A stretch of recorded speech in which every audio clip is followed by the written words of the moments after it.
Welcome to Startup Speakeasy 2.0, honest conversations with the founders rewriting India's story. I'm your host, Siddharth Gautam, and today we are decoding a journey that completely rewired how India consumes news. 60 words, 60 million users, the Azhar Iqbal playbook. At a time when the world was drowning in information, one founder placed a bold bet on 60 words, and somehow that constraint became a cultural habit. Our guest today is Azhar Iqbal, co-founder of InShots, the app that turned brevity into a superpower, and later Public, the hyper-local video platform that redefined how millions access local news. All right, Azhar, thank you for joining us. We welcome you in today's podcast. शुरू करने से पहले मैं एक छोटे सवाल से शुरू करना चाहता हूँ अज़हर। ये एक ऐसा सवाल है कि जब जैसे मैंने लोगों को बताया कि आज मैं आपसे मिल रहा हूँ, उनका सबसे पहले सजेशन था कि आप अज़हर से ये पूछिए कि 3 आइटियंस जो हार्डकोर कोडर्स हैं, ये 60 शब्दों में न्यूज़ देना इंडिया को, ये आइडिया कहाँ से आया? तो first of all thank you for inviting in the podcast. तो इस सवाल का अगर पूछेंगे जवाब, तो ये एक पर्सनल प्रॉब्लम था। तो अगर थोड़ा बैक जाते हैं टाइमिंग पे, तो 2011 का टाइम था जब मेरे को लगा बिजनेस करना चाहिए। मतलब इनफैक्ट मैं काफ़ी बार बात करता हूँ, मुझे न्यूज़ प्रॉब्लम या कोई पर्टिकुलर बिजनेस करने का शौक़ नहीं था, मुझे बिजनेस करने का शौक़ था। वो भी इसलिए आया था कि लोगों ने जहाँ जितना मैंने पढ़ा और जितना सीखा, तो लगा कि बिजनेस करके शायद पैसे बना सकते हो। तो वो नीड थी, उस एंगल से देखा तो लगा बिजनेस करते हैं। तो अब बिजनेस करते हैं, तो जब आपको बिजनेस करने का शौक होता है, one of the fundamental requirements है कि आपको पता होना चाहिए कि दुनिया में हो क्या रहा है। तो मुझे रेगुलरली न्यूज़ पढ़ना शुरू करना पड़ा। उसके पहले मैं न्यूज़ नहीं पढ़ता था, लेकिन मुझे अब मेरा रिक्वायरमेंट है कि मुझे पता होनी चाहिए कि कहाँ क्या चल रहा है, तभी मैं एक अच्छा बिजनेसमैन बन सकता हूँ। तो मुझे डेली न्यूज़ पढ़ना पड़ता था, और मुझे वो पढ़ने में टू मच टाइम लगता था। मुझे लगता था इतना क्यों पढ़ना पड़ रहा, मुझे एक ब्रीफ दे दो और फिर जहाँ मुझे इंटरेस्ट रहेगा वहाँ मैं डीप में पढ़ूंगा। और मोबाइल फ़ोन का स्क्रीन लेंगे तो वो अगेन लॉन्ग आर्टिकल्स के लिए बहुत ऑप्टिमाइज भी नहीं है। तो एक पर्सनल प्रॉब्लम था, काफ़ी दिन उस प्रॉब्लम को देखा, बट इस पैरेलल अलग अलग बिजनेस आइडियाज़ में काम कर रहे थे। बट करते करते 2013 आया, तब लगा यार ये जो खुद का प्रॉब्लम है, इसको एक बार सॉल्व करने का अटेम्प्ट करते हैं कि शॉर्ट में न्यूज़ देना शुरू करते हैं। क्या पता हमारे तरह कुछ और लोग भी होंगे। और थैंकफुली इनफ लोग मिल गए हमें जिनको भी लगा कि यार कि छोटे में पढ़ लेंगे तो शायद लाइफ ईजी रहेगी। नहीं, आई थिंक आपका आइडिया बिल्कुल ठीक था, और मैं आपको बता सकता हूँ, मैं इफ़ आई कैन कॉल, मैं उनमें से एक विक्टिम हूँ। जब तक मैं सुबह इन शॉर्ट ना पढ़ लूँ, मेरा दिन शुरू नहीं होता। चलिए, बहुत अच्छा लगा ऐसा करके। भले लंबी स्टोरी हो, छोटी स्टोरी, जब तक इन शॉर्ट्स को आप डाइजेस्ट ना कर लें, हजम ना कर लें जल्दी से, एक वो कैचअप नहीं हो पाता है सुबह की कॉफ़ी के साथ। इन शॉर्ट की जब शुरुआत हुई, अगर हम उसी ज़माने में रहे, 2013 में रहे, याद है आपको फेसबुक पे जब पहली पोस्ट डाली थी, क्या उसके पीछे सोच थी? Y Facebook? वो एक्सपेरिमेंट था या आप लोगों ने सोचा डाल के देखते हैं सक्सेसफुल होगा कि नहीं होगा? वो पहली स्टोरी कुछ याद है? क्या डेफिनेटली पहली स्टोरी में सबसे फन तो बात ये थी, तो जब हमने अपना पहला स्टोरी डाला था, वो हमने फेसबुक पेज पे डाला था, क्योंकि हमने अपनी शुरुआत एक फेसबुक पेज से की थी। और हमारे पहले स्टोरी में ही स्पेलिंग एंड ग्रामेटिकल मिस्टेक्स थे। मतलब वो वाला स्टोरी अभी भी मैं अपने सेव करके रखा है मैंने अपने पास, कि वो पहली स्टोरी में भी वो मिस्टेक के साथ हमने स्टार्ट की थी। हमने फेसबुक पेज से क्यों स्टार्ट किया था, काफ़ी बार ये लोग पूछते हैं। तो बिजनेस पे जब भी अगर आप देखेंगे, स्टडी करेंगे, तो जितने भी बड़े लोग हैं उनका भी कहना होता है, जिसको मैं भी काफ़ी स्ट्रांगली अग्री करता हूँ, आपका टाइम टू मार्केट जितना कम होगा, आप उतना ही फास्टली चीज़ों को वेरीफाई कर पाएंगे और एक्चुअल सही डिसीजन ले पाएंगे। तो मेरा हमेशा मानना है, आपके पास कोई भी बिजनेस आइडिया है, ट्राई करें कि आप उसको एक दिन, एक हफ्ते, एक महीने के अंदर मार्केट ला पा रहे हैं। मतलब जितना आप उसको डिले करेंगे, चांस है यार कि आप उतना एनालिसिस वाले जोन में चले जाएंगे और शायद रियल दुनिया से थोड़े दूर होते चले जाएंगे। तो हमारे केस में तो हमें दिखा यार, फेसबुक पेज तो हम शायद अभी बैठेंगे 1 घंटे में स्टार्ट हो जाएगा। तो हम बैठे, हमने 1 घंटे में एक फेसबुक पेज स्टार्ट कर दिया, वहाँ पे हम कंटेंट डालना शुरू किए। हमें वहाँ से एक पॉजिटिव रिस्पांस मिला, तो विद इन अ मंथ फिर हमने अपना वेबसाइट लॉन्च कर दिया। फिर 3 मंथ जाते आते हमने अपना ऐप लॉन्च कर दिया।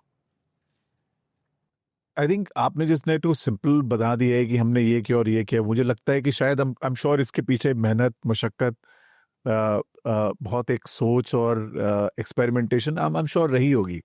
बट कई बार हम फाउंडर से ये भी सुनते हैं कि बहुत बोर हो गए थे, हमारे पास कुछ करने के लिए नहीं है, सोचा ये करके देख लें।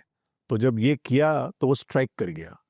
क्या ऐसा भी कुछ आपकी स्टोरी में रहा कि 3 आईआईटियंस हैं, हार्डकोर कोडर्स हैं और कुछ नहीं करने को मिल रहा है, शायद ये ट्राई कर ले, जैसे आपने बोला धंधा करना था, बिजनेस करना था? तो अब जैसे मेरी जर्नी को अगर लेंगे तो मैं 2009 में कॉलेज मैंने एंट्री ली थी। 1-1.5 साल कॉलेज को मैंने मतलब क्लासेस सही से अटेंड करने की कोशिश की, पढ़ने की भी कोशिश की, बट बहुत मज़ा नहीं आ रहा था। कॉलेज का परफॉर्मेंस बहुत अच्छा नहीं जा रहा था। तो 2011 में मन बनाया यार कि बिजनेस करते हैं, क्योंकि उसमें लगा कि प्रैक्टिकली मुझे ऐसा लगा यार एक बिजनेस में जो चीज़ मुझे चाहिए और प्रॉब्ली जो चीज़ें मोस्टली लोग ड्रीम करते हैं सारी चीज़ें बहुत अच्छे से दे रहा था। पैसा बहुत अच्छे से मिल जाता है आपको, इनफ रेस्पेक्ट या बोलेंगे तो फेम मिल जाता है आपको फ्रीडम कहीं ना कहीं करने का होता है कि जो आप करना चाहते हैं काइंड ऑफ उस तरह के काम करते हैं तो काम करने का फन अच्छा चला जाता है। तो मुझे तो लगा यार ये बहुत अच्छा चीज़ है, इसमें तो मेरे को सारी चीज़ें ही मिल जा रही है। तो 2011 से सोचा बिजनेस करेंगे। तो मैं हर 1 महीने 2 महीने पे कोई एक नया बिजनेस आइडिया लेके आता था, उस पर काम करता था। फिर वो नहीं चलता था तो मैं ड्रॉप कर देता था, फिर मैं दूसरे बिजनेस आइडियाज़ पे मूव कर सकता था। करते करते करते हमने इन शॉर्ट्स ट्राई किया और थैंकफुली वो वर्कआउट कर गया। ये 3 की तिगड़ी शुरू से थी कि या आप पहले अकेले थे, फिर आप दूसरे को लेके आए, तीसरे को लेके आए? ये इसमें जोड़ी तो काफ़ी सारे चेंजेस हुए हैं। सबसे पहले जब 2011 में शुरू किया था तो मैं ये आइडिया लेके आया कि बिजनेस करना था, तो वन ऑफ माय को-फाउंडर्स उसको मैंने अप्रोच किया, ही जॉइंड। देन कुछ दिन बाद फिर उसने बोला कि मैं काम नहीं करूँगा, तो उसने छोड़ दिया। फिर मेरा एक दूसरा को-फाउंडर है, मैंने उसको फ़ोन लगाया। इनफैक्ट उसको मैंने फ़ोन किसी और पर्पज़ से लगाया था डिस्कस करने के लिए। बात हुई तो उसने बोला कि वो आ जाएगा, तो मैंने बोला आ जाओ। फिर वो आ गया और उसने अपने साथ एक तीसरे बंदे को लाया कि मेरा एक और दोस्त है उसको ले लेते हैं। मैंने बोला ठीक है भाई, हम 3 लोग आ गए। फिर कुछ दिन के बाद वो तीसरा बंदा था, उसको जॉब करनी थी तो उसके घर से प्रेशर था तो वो चला गया। तो अभी जो मेरा पहला को-फाउंडर था जो शुरू में था, वो इस बीच में बोला कि अब मुझसे वापस काम करने का मन है, तो फिर वो वापस आ गया। तो ऐसे करके फिर हम ये 3 लोग बचे फाइनली जिन्होंने स्टार्ट किया। तो इस बीच में लोग आए गए, बट फाइनली करते-करते हम 3 लोग जो फाइनली जो बचे उन्होंने फिर स्टार्ट किया। आउटस्टैंडिंग। आपने बड़ी इंटरेस्टिंग बात बोली कि अगर आप काम करते हैं आपको पैसा मिलता है, नेम मिलता है, फेम मिलता है। अगर असली मायने में माने 2013 जो आपका पहला फुटस्टेप था इन शॉर्ट्स के लिए, उससे पहले तो आपने कोशिशें की हैं, 13 से 25 में मिल गया सब कुछ? मुझे तो लगता है थैंकफुली जितना मैंने इमेजिन किया था उससे ज़्यादा ही मिल गया, मैं बोलूँगा। सबसे मजेदार चीज क्या है, फेम या पैसा? ये डिबेटेबल है, बट एक सर्टेन पैसे के बाद मैं फेम को रख दूंगा शायद। एक सर्टेन पैसे के बाद जो मैं आज के डेट में अपने लाइफ में मानता हूँ कि शायद अचीव कर लिया है, जहाँ पे आप एक कंफर्टेबल एक लग्जूरियस लाइफ जी सकते हैं। उसके बाद आप फेम को कैसे डिफाइन करते हैं, सी मैं उसको वैसे देखता हूँ ultimately all of us are social animal, मतलब वैसा वाला चीज़ है। तो आप लोगों से कितना कनेक्ट हो पाते हैं, फेम आपको शायद लोगों से कनेक्ट करने के लिए बहुत इजीली हेल्प करता है। तो मैं उसको ज़्यादा वैल्यू कर दूंगा शायद पैसे से, अगर बिटवीन द टू चूज करना हो मुझे तो। नाइस। जस्ट गोइंग बैक, जब आपको ये रियलाइज हो गया कि इन शॉर्ट्स महज एक एक्सपेरिमेंट नहीं है, शायद एक बिजनेस आइडिया हो सकता है, जब ये आइडिया बन गया, कुछ ऐसा हुआ, घर वालों ने बोला, दोस्तों ने बोला, रिश्तेदारों ने बोला या सोसाइटी ने बोला ये नहीं चलेगा यार, इस आइडिया में दम नहीं है? और वो क्या चीज थी जो आपको पुश करती रही आपके कन्विक्शन को कि नहीं, ये आइडिया है, ये बिजनेस बन सकता है और ये 5,000 करोड़ का बन सकता है? तो इस पे एक बात कहना चाहेंगे, एक तो मैं अपने लिए ही पैनल रखना चाहूँगी, मैं अपने आप को सुपर पॉजिटिव पर्सन मानता हूँ। मुझे नेगेटिव चीज़ें दिखती ही नहीं है ज़िंदगी में। मुझसे कोई बात भी कर रहा होता है तो नेगेटिव चीज़ें मेरा ब्रेन इग्नोर करता है। मुझे सिर्फ पॉजिटिव चीज़ें दिखती है कि कहाँ जा सकते हैं, क्या हो सकता है, क्या बेस्ट केस है। दैट्स हाउ मेरा ब्रेन ऑपरेट करता है। इनफैक्ट अगर आप कहेंगे कि वन ऑफ द बिगेस्ट क्या कहते हैं डिफरेंशिएटर एक सक्सेसफुल बिजनेसमैन और नॉट सो सक्सेसफुल बिजनेसमैन जो होता है, जो बिगेस्ट डिफरेंशिएटर होता है कि आप कितने होपफुल हैं ज़िंदगी में, मतलब आप कितना बड़ा ड्रीम देखते हैं, वो सबसे फंडामेंटल डिफरेंशिएटर है। मोस्टली लोगों का वो ड्रीम छोटा होता है या वो बहुत जल्दी उस चीज़ से हार जाते हैं। अब जितने बड़े लोगों के बारे में पूछेंगे, उनसे कभी बात करेंगे तो बताएंगे कि मतलब जो ऑप्टिमिज्म होता है वो लाफेबल ऑप्टिमिज्म लोग कहते हैं होना चाहिए। आप कुछ इतनी बड़ी बात कर रहे हैं कि लोग विश्वास नहीं कर रहे हैं। ये आई थिंक सबसे फंडामेंटल क्राइटेरिया ही एक एंटरप्रेन्योर का होता है। तो वो नेचर शायद बचपन से ही था मैं बोलूँगा, और मैं मानता हूँ ये जनरली आप मोस्टली एंटरप्रेन्योर से मिलेंगे तो आपको मिलेगा कि उनका ऑप्टिमिज्म बहुत हाई होता है, तो उनको डर लगता ही नहीं। ये शायद नेगेटिव भी हो सकता है, इसको लोग ओवर कॉन्फिडेंस भी बहुत जगह देख सकते हैं।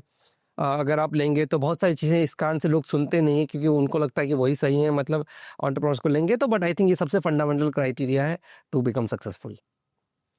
अ, जब कोई आइडिया एक सक्सेसफुल बिजनेस बन जाता है, देखने वाले सुनने वाले उसको बड़ा रोमांटिसाइज करते हैं कि यार अजहर ने देखो क्या काम किया है, आपके जो दो बाकी दोस्त हैं फाउंडर्स हैं देखो उन्होंने क्या काम किया।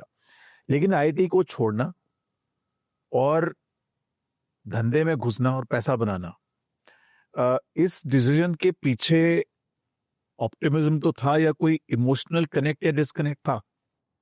ऑप्टिमिज्म था, और उसके अलावा तो मैं जैसे बहुत बार मेरे को लोग पूछते हैं कि आईआईटी से ड्रॉप क्यों लिया। मुझे तो लगता है कि मैं वैसे दुनिया को देखता था कि मैं आईआईटी पहुंचा हुआ हूँ, इंडिया का बेस्ट कॉलेज है आईआईटी दिल्ली, इंडिया का नंबर 1 रैंक इंजीनियरिंग कॉलेज है। मैं इंडिया के बेस्ट कॉलेज में बैठा हूँ, अगर मैं अब भी हिम्मत नहीं दिखाऊंगा तो कौन हिम्मत दिखाएगा? मतलब मेरे पास तो सब कुछ है ना, इनफ क्रेडिबिलिटी आईआईटी एंट्री के बाद ही आपको दे देता है। मतलब आप आईआईटी के अंदर पढ़ाई कर रहे हैं, डिग्री नहीं भी कंप्लीट करेंगे तो बहुत लोग नौकरियां आपको तब भी दे देंगे। ड्रॉप आउट होना भी एक डिग्री है। इनफ वैल्यू आपको तब भी मिल जा रही है। तो मेरा था कि यार मेरे पास इनफ क्वेश्चन है, मतलब मैं काफ़ी अच्छी जगह पहुंचा हुआ हूँ, इनफ दुनिया की समझ चल रही है, अब मैं गैम्बल प्ले कर सकता हूँ, मैं रिस्क ले सकता हूँ। मतलब मैं जिस पोजीशन पे हूँ, तो वैसे मैं देखता था उस चीज़ को। नाइस। और इसमें कोई दो राय नहीं है कि जैसे मैंने बोला आज के टाइम में आईआईटी ड्रॉप आउट होना ही अपने आप में एक डिग्री है। In fact enough and more examples हैं। प्रॉब्ली हाँ, मतलब मैं तो लूंगा, मतलब अगर आप बहुत लोग बात करते हैं तो मुझे तो लगता है कि लोग आईआईटी की डिग्री की वैल्यू करते होंगे, बट इनफ लोग ड्रॉप आउट होने को भी इनफ वैल्यू ही कर रहे हैं। मतलब तो मैं जिस तरह देखता हूँ आईआईटी एंटर करना इज प्रॉब्ली मोर रेस्पेक्ट, मतलब इज समथिंग जिसको लोग ज्यादा रेस्पेक्ट करते हैं। वेदर आप वहां से निकले डिग्री लेके कि नहीं, वो प्रॉब्ली शायद उतना मैटर नहीं करता है। मतलब मोटिवेशन और कंसिस्टेंसी, इन दोनों के बीच में आप ज्यादा किस तरफ खड़े होते हैं, अपने आप को देखते हैं? और क्या आपको लगता है फाउंडर को किसी भी स्टार्टअप के डेली डोज ऑफ मोटिवेशन चाहिए या एक कंसिस्टेंसी चाहिए? देखिए कंसिस्टेंस, मतलब मैं बोलूँगा इन दोनों में इधर और शायद दोनों ही चाहिए। मतलब ना, मतलब मैं मोटिवेटेड हूँ, जैसे मैं आज के डेट पे लेता हूँ, जब मैंने स्टार्ट किया था मेरा मोटिवेशन था मुझे पैसे कमाने, मेरा मोटिवेशन था कि मतलब क्या कहते हैं कि मुझे चीज़ें खरीदनी है, मुझे एक अच्छी लाइफ जीनी है, वो मेरा मोटिवेशन था। बट उस मोटिवेशन के साथ साथ मैं कंसिस्टेंटली वो लाइफ जी रहा था। कंसिस्टेंसी तो आपका मिनिमम रिक्वायरमेंट है। एंटरप्रेन्योर छोड़ दीजिए, आप किसी भी फील्ड में एक्सेल करना चाहेंगे आपको कंसिस्टेंसी तो मिनिमम चाहिए होगी। आप मतलब अगर आप फिटनेस में भी ले लेते हैं तब भी आपको कंसिस्टेंसी चाहिए, आप एक जॉब में भी एक्सेल करना चाहते हैं तब भी आपको कंसिस्टेंसी चाहिए। वो तो fundamental requirement of life every जगह है।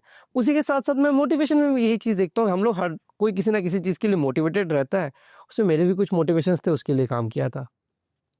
नाइस। अब थोड़ा चलते हैं, जो आपने चॉइसेस ली हैं उन चॉइसेस ने आपको आज डिफाइन किया है। नोएडा के स्टूडियो से नेशनल स्केल तक पहुंचने में सबसे मुश्किल काम क्या था? पब्लिशर को कन्विंस करना, लोगों में ब्रांड का ट्रस्ट बनाना, या किसी चीज से कॉम्प्रोमाइज ना करके एक लड़ाई लड़ना? सबसे बड़ा फैक्टर क्या रहा आपके लिए?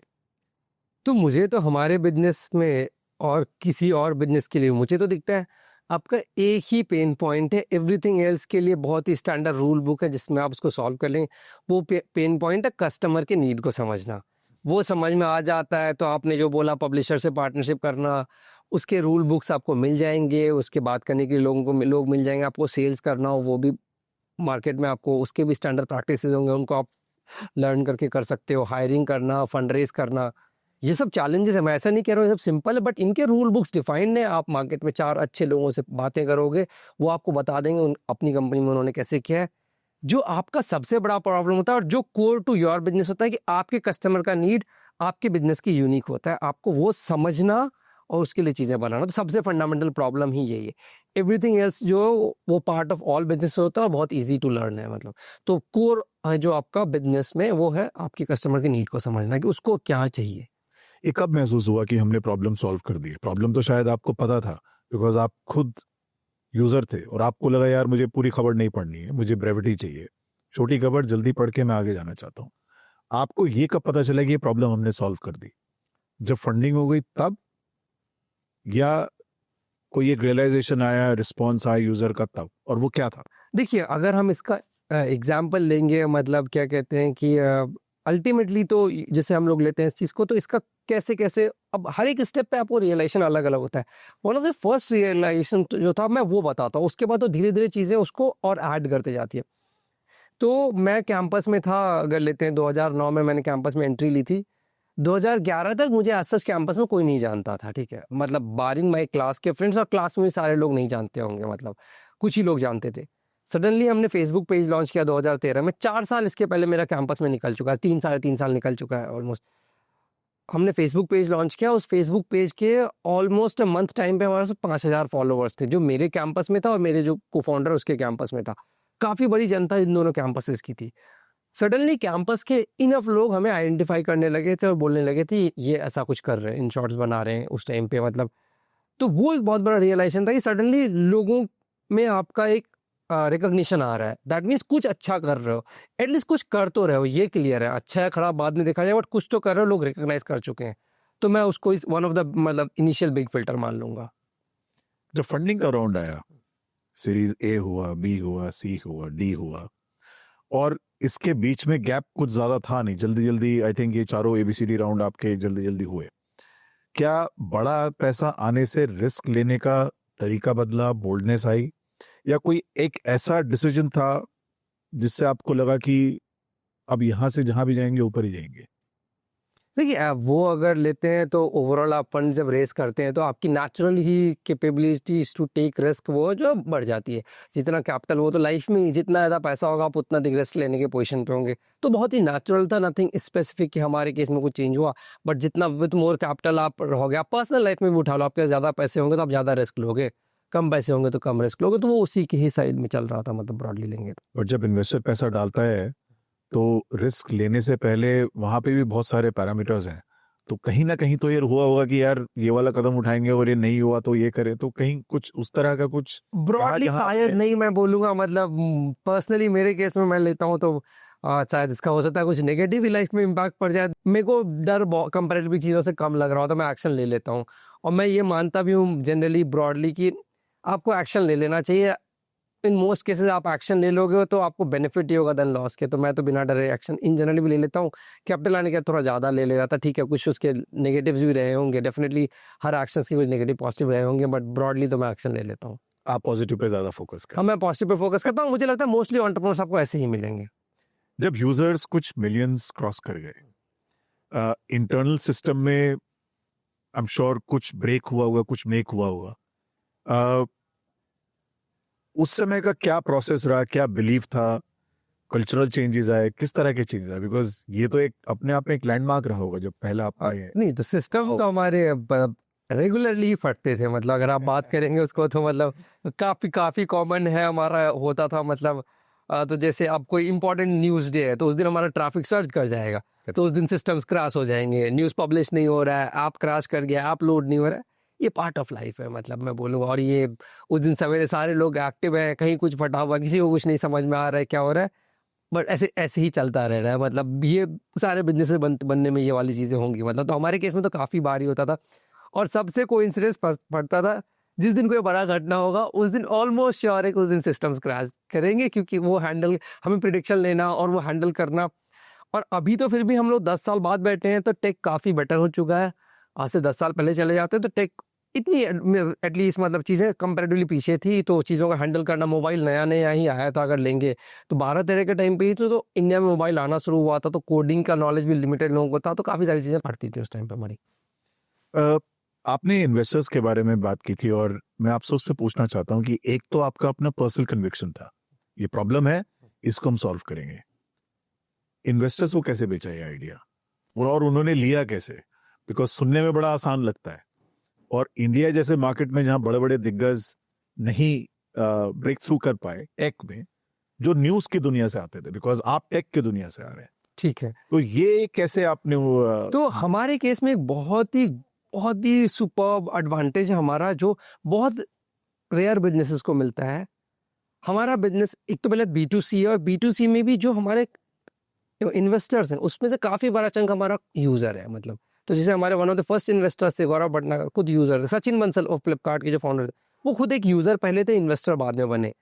तो हमारा प्रोडक्ट ही काफ़ी हद तक सेल किया है। सपोज करते हैं आप एक ऐसा प्रोडक्ट बनाते हैं, जैसे सपोज करते हैं आप शिपिंग इंडस्ट्री का कोई प्रोडक्ट बना रहे हैं। अब आप एक इन्वेस्टर के पास जाएंगे तो आपको पूरी शिपिंग इंडस्ट्री पहले उसे समझानी पड़ेगी, फिर उसे प्रॉब्लम समझ में आएगा, फिर वो समझ के फिर इन्वेस्ट करेगा।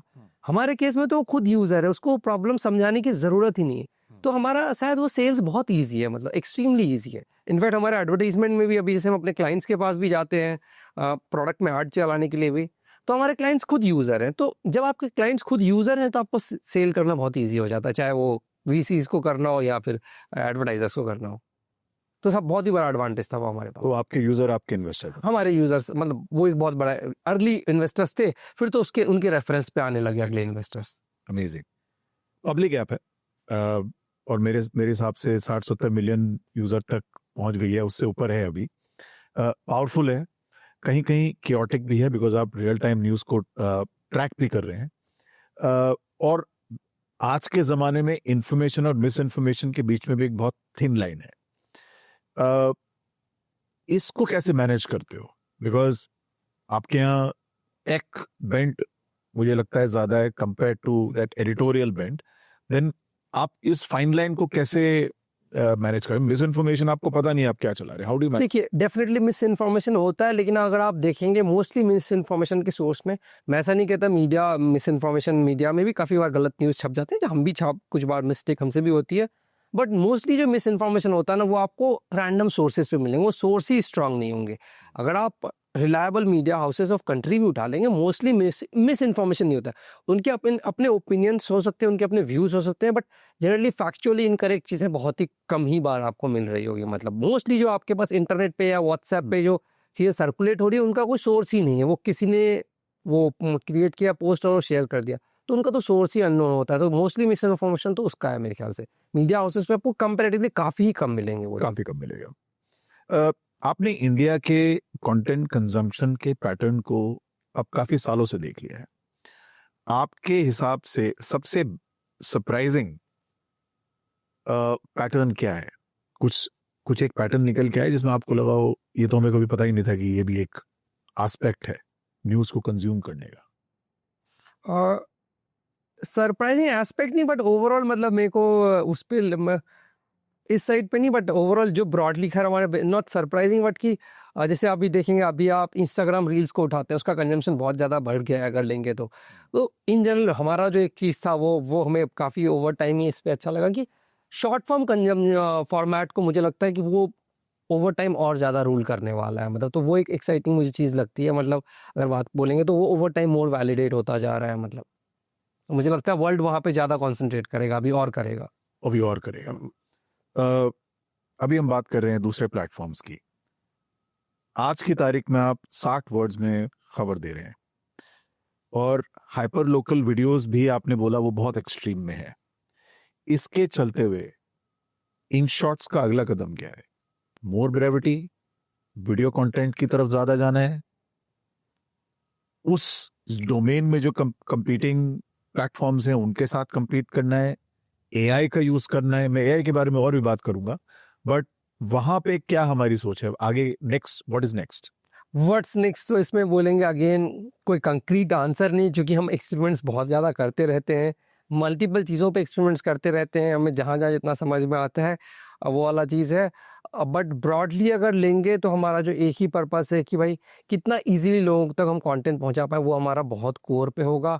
और एआई को जैसे अब तो हम लोग काफ़ी स्ट्रांगली यूज़ कर रहे हैं, बट हम पहले से भी डिसेंटली यूज़ करते थे। एंड मैं ये जरूर मानता हूँ कि AI will fundamentally reshape not only our content business, in general all content businesses. इस पे मेरा बिलीफ बहुत स्ट्रांग है। ओके, जिस फील्ड में आप हैं, मैं दोबारा से ये सवाल पूछना चाहता हूँ, लेगेसी मीडिया और ग्लोबल एग्रीगेटर से compete करना आसान नहीं है। आपके हिसाब से सबसे महंगा मिस्टेक आपका कौन सा था, फाइनेंशियल या स्ट्रेटेजिक, और कैसे इंश्योर किया कि दोबारा ना हो? ठीक है, देखिए अगर आप बोलेंगे महंगा मिस्टेक लेंगे ब्रॉडली, तो financially I think mistakes are, मतलब मुझे तो लगता था mostly mistakes are ultimately financially ले लेंगे। तो शायद कुछ कुछ जगह अगर मेरे को ये बिजनेस को वापस से रीराइट करने दिया है 10 साल का, तो मैं ये देख लूँगा कि कुछ कुछ जगह शायद कुछ हमने स्टेप्स लिए थे जहाँ पे हमने जितना इन्वेस्ट कैपिटल किया तो शायद हम कम भी कर सकते थे। बट ये मेरे पास अभी 10 साल का नॉलेज है तो मेरे लिए बोलना बहुत आसान है। बैक एनालिसिस तो आप किसी भी चीज़ को बहुत अच्छे से कर सकते हैं, बट ब्रॉडली लेंगे तो शायद ये होगा कि कुछ कुछ जगह हमने इन्वेस्टमेंट जो किए वो शायद कम करते तब भी चल जाता। तो वो, बट अभी यहाँ से देखना आसान है, क्या उस मोमेंट पे जाके वापस देख पाएंगे, विल बी टफ टू से, मतलब टफ टू से। जब मतलब जितनी बात हम आपसे कर पाए अब ये कर रहे हैं, मुझे ऐसा लगता है कि आपने कभी ऐसा सोचा ही नहीं था कि मैं किसके साथ compete करूं। क्या हाँ, उस राशन पे नहीं क्या ये सोचा। बोलना ठीक होगा कि जो आपको लगा आपने खुद के आइडिया में इतना कन्विक्शन था कि आपने भैया- वहां देखा ही नहीं, सोचा ही नहीं और आप चलते चले गए? मैं, हाँ, मोटा मोटा आप कहेंगे तो ये बात सही कहेंगे, और मेरे according that's how one should approach businesses. आप अपना प्रॉब्लम को देखें, कौन क्या कर रहा है, आपको उससे नहीं फर्क पड़ना चाहिए। बहुत वाइड स्प्रेड, मतलब सक्सेसफुल एंटरप्रेन्योर्स का भी ये बिलीव होता है कि आप अपने कस्टमर्स और अपने प्रॉब्लम्स को देखिए, कंपटीटर क्या कर रहा है, किस तरह से कर रहा है। बहुत सारे लोग बहुत बिजनेस बना रहे होंगे, आप एज लॉन्ग एज अपने कस्टमर का प्रॉब्लम सॉल्व कर रहे हैं, आपके लिए कुछ और मैटर नहीं करना चाहिए। तो शायद वही हमारा केस था, जो मैं अभी भी स्ट्रांगली बिलीव करता हूँ। चलिए, अगर आपको एक माइलस्टोन चूज करना हो आपकी जितनी लंबी जर्नी अभी तक रही है, एंड आई एम श्योर ये बहुत लंबी जर्नी जाने वाली है, बट अगर 2013 से 25 तक कोई एक माइलस्टोन हो, चाहे वो 1 मिलियन DAU हो, फंडिंग का कोई मूवमेंट हो या कोई पार्टनरशिप हो, कौन सा पॉइंट था जब आपने सोचा कि हाँ अब हम अराइव कर गए लाइफ में? अब अराइव में तो नहीं पता, बट एक मोमेंट था जो काफ़ी एक्साइटिंग मोमेंट था। सो 2009 में मैंने आईटी दिल्ली में मतलब एंट्री ली थी। तो उस टाइम पे फ्लिपकार्ट वाज जस्ट स्टार्टिंग। 2007 में फ्लिपकार्ट शुरू हुआ, तो 2009 में फ्लिपकार्ट जस्ट 2 साल हुए थे, बहुत अर्ली डेज था। और जब मैं 2009 में कॉलेज गया तब से मैं फ्लिपकार्ट को फॉलो करना शुरू किया था, क्योंकि वो डिसेंट फेमस था मेरे कैंपस में। 9, 10, 11, 12, 13 एवरी ईयर फ्लिपकार्ट बहुत बड़ा होता जा रहा था। तो आंखों के सामने उस कंपनी को मैं बड़ा होता देख रहा था, और उसके दोनों फाउंडर्स आईटी दिल्ली के ही थे। तो उनको बहुत स्ट्रांगली फॉलो करता था और बहुत ही एडमायर करते थे, यार ये दोनों लोग जो हैं बहुत ही अच्छे हैं, इनसे कभी मिलने का मौका मिलेगा, कुछ सीखने का मौका मिलेगा तो बहुत अच्छा होगा। और अगर इंडिया का स्टार्टअप इकोसिस्टम लेंगे तो इनका बहुत बड़ा क्रेडिट भी उनको जाता है कि उन्होंने उस चीज़ को स्टार्ट किया। तो उनको हम बहुत ज़्यादा फॉलो करते थे। तो जब 2013 में इनशॉर्ट से स्टार्ट किया, तो 2014 में उनके सचिन बंसल की ये का एक दिन मेल आता है कि वो दिल्ली आ रहे हैं और मिलना चाहेंगे। और जब हम उनसे मिले, फिर उन्होंने कहा कि वो इन्वेस्ट करना चाहेंगे क्योंकि वो एक इनशॉर्ट यूज़र है और उनको प्रोडक्ट अच्छा लगता है। तो वो मोमेंट काफ़ी कहीं ना कहीं एक अच्छा मोमेंट था कि जिस पर्सन को कंटिन्यूसली देखते हुए बिजनेस करने का सोचा, सीखा, मतलब वो खुद इन्वेस्ट करना चाह रहे हैं। तो वो एक पल के लिए होता है, आप कह सकते हैं कि आप किसी को एडमायर कर रहे हो और वो खुद ही आपको आपकी चीज़ पे सपोर्ट करना चाह रहा हो। तो वो मोमेंट कहेंगे one of the good moments था, मतलब अगर That's कभी amazing. देखा जाए। That's a outstanding story.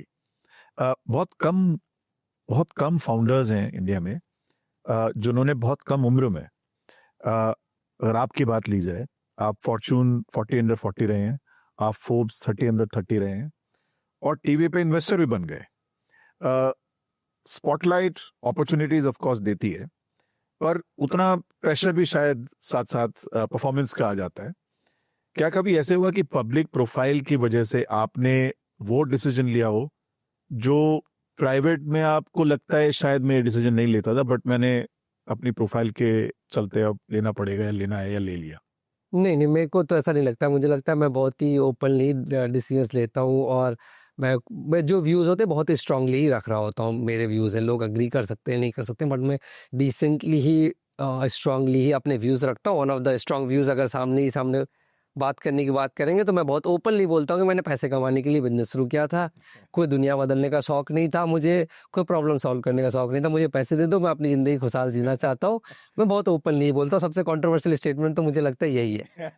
80% लोग मुझे लगता है ये बोलते हैं कि उनका मतलब उनको कुछ बदलना है, कुछ चेंज करना हो सकता है कर रहे हो, बट मेरा तो बहुत ही स्ट्रेट फॉरवर्ड था वहाँ पे। That's very nice. IPO ये एक ऐसा शब्द है, ये एक ऐसा जुनून है, या एक ऐसा कहिए माइलस्टोन है जो हर तीसरा आदमी आज की तारीख में अचीव करना चाहता है। और आई थिंक हमारी मुलाकात या बात अधूरी रहेगी अगर मैं आपसे IPO के बारे में ना पूछूं। क्या विजन है, कब आ रहा है आईपीओ? देखिए अब इस पे कोई टाइमलाइन देना थोड़ा टफ होगा, बट डेफिनेटली हर बिजनेस का एक वो रहता है कि अगर हम आईपीओ कर पाए थे तो अच्छा स्टेट होगा। बट अभी हमारे लिए कोई भी टाइमलाइन देना टफ होगा शायद। बिजनेस अभी हमें लगता है कि जब राइट स्टेज होगा तो will do that, but no timeline और no concrete plan as such right now, मतलब हमें लेंगे। बट उस दिशा में, डायरेक्शन में, उस दिशा में तो आई थिंक जिस दिन से कंपनी कोई भी स्टार्ट करता है वही डायरेक्शन होता है अल्टीमेटली, मतलब अगर लेंगे तो। बट ऐसा कुछ हमारे पास क्लियर कट क्रिस्टल टाइमलाइन नहीं है उसमें। अभी कोई टाइमलाइन है तो अभी हम ये नहीं बोल सकते कि 5 साल में आप शायद अपना 5 साल में हो, अगर इतना लंबा टाइम फ्रेम लेंगे तो ऑलरेडी कंपनी को हमारे 12 साल हो गए, तो 5 साल टू लॉन्ग है टाइम में भी शायद तब तक हो जाए। बट अगर आप पूछें कि अगले 6 महीने साल भर, तो ऐसे में कोई स्ट्रिक्ट हमारे पास इमीडिएट टाइमलाइन नहीं है। कोई टाइमलाइन नहीं है।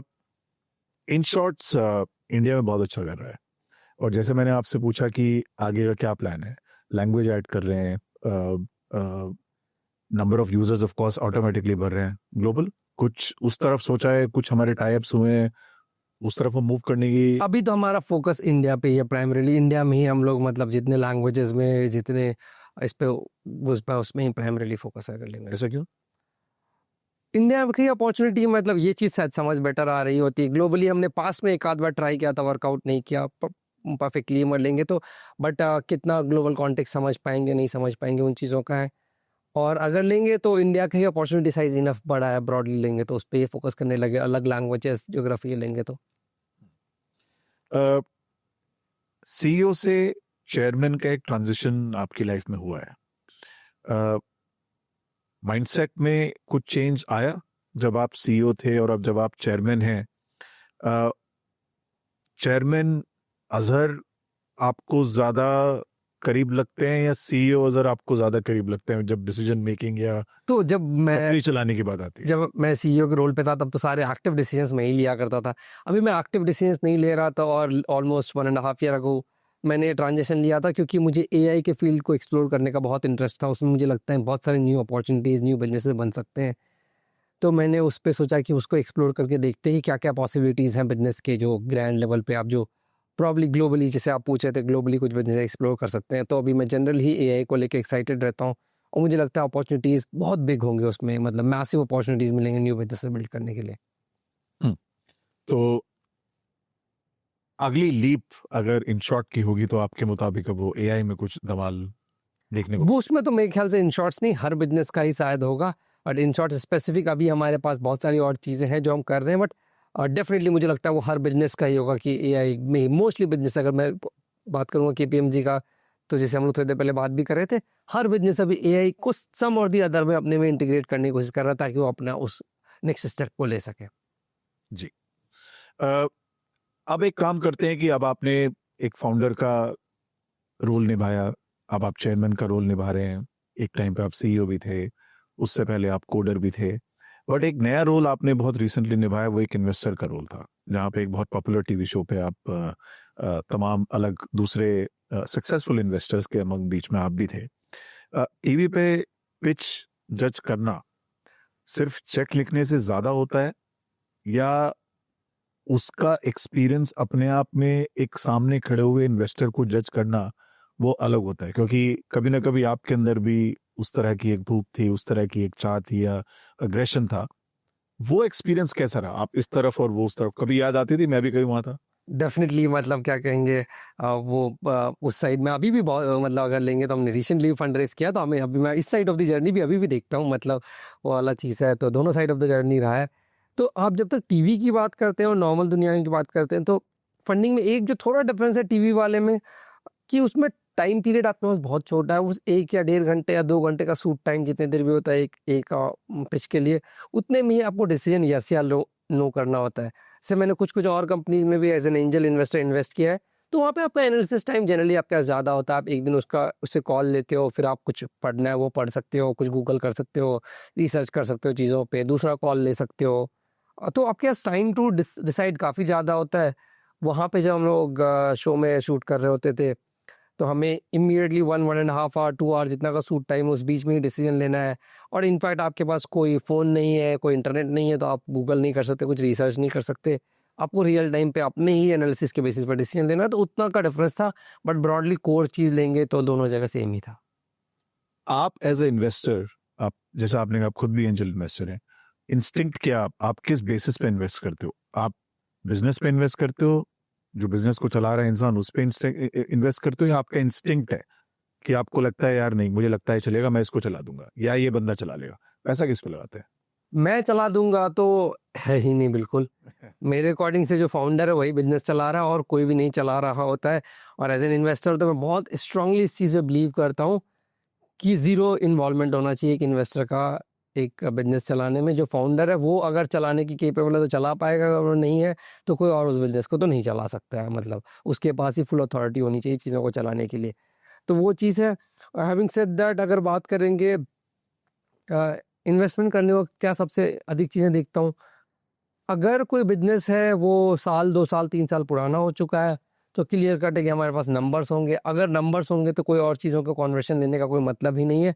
नंबर्स आपको ऑब्जेक्टिवली बता देंगे भाई कि ये बिजनेस काम का है या नहीं है। फिर तो मैं किसी और चीज़ पे एनालिसिस करता ही नहीं हूँ कि फाउंडर कहाँ से पढ़ा है, क्या एनालिसिस है, क्या थॉट प्रोसेस है उसका, कितने लोग हैं। किसी चीज़ का एनालिसिस करने की ज़रूरत नहीं, क्योंकि आपके पास सामने सामने क्रिस्टल नंबर्स हैं। नंबर्स आपको सारा कुछ बता देंगे।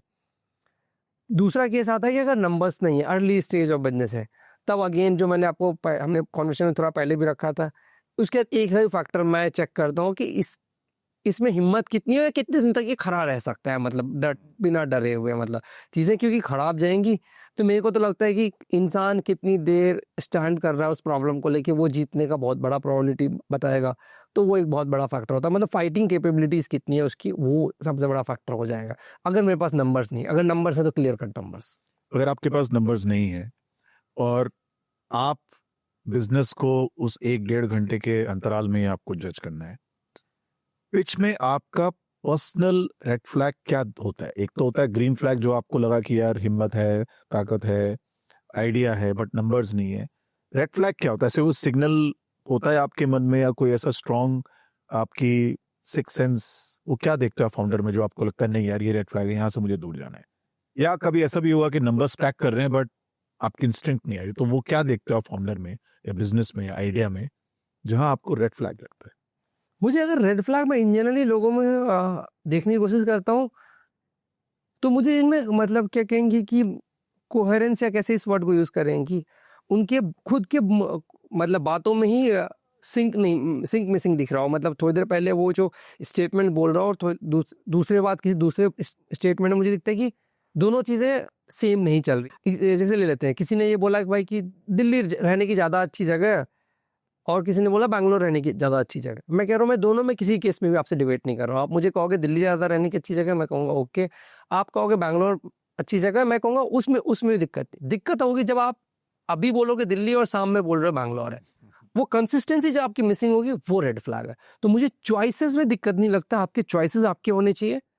स्टिक विद व्हाट यू से। बेसिकली अगर बात करेंगे तो जो अब तो हमारे हिंदी भाषा में कहते हैं कि आपके बात में वजन होनी चाहिए। मतलब जो आपने बोल दिया वो एग्जैक्टली वही है। मतलब तो उसमें मिस इंटरप्रिटेशन या वो चेंज ऊपर नीचे नहीं हो रहा है। अगर वो ऊपर नीचे हो रहा है, इसका मतलब आप कंसिस्टेंट नहीं चल रहे हो, तो सबसे बड़ा रेड फ्लैग होगा वो, अगर वैसे लिंग तो एज ए इन्वेस्टर आप सबसे ज्यादा कंसिस्टेंसी देखते हाँ, मतलब वो वाला चीज़ कि आप जो बोल रहे हो वो बेसिकली ट्रस्ट वर्दी कितना चल रहे हो आप उस चीज़ को। एज एन इन्वेस्टर भी ले लूंगा मैं, एज एन एम्प्लॉय किसी को हायर करूंगा तो वहाँ पे मैं इस फैक्टर को बहुत ऊपर रख दूंगा। मतलब तो मुझे किसी के व्यूज से लोड नहीं है, वो व्यूज अगर उसी पर्सन के चेंज हो रहे हैं तो लोड होगा। अंडरस्टूड। आपकी अपनी जर्नी काफी अनकन्वेंशनल है, राइट? क्या इस वजह से आप जो आइडियाज बहुत एक्सट्रीम हैं उनको लेके ज्यादा ओपन रहते हो, या फिर फाउंडर्स के स्ट्रक्चर फॉलो करने की एक्सपेक्टेशन से? क्या चीजें सबसे ज्यादा आपको ट्रैक करती है कि इसके शायद अनकन्वेंशनल खुद रहा तो वो रिस्क टेकिंग कैपेबिलिटीज वाला टिल्ट जो है ज़्यादा चला जाएगा। मतलब उसको ले लेंगे तो मतलब ब्रॉडली क्यों नेचुरली ही उस साइड में हूँ तो शायद वो टिल्ट जाता रहेगा अगर आप इन दोनों को लेना चाहेंगे।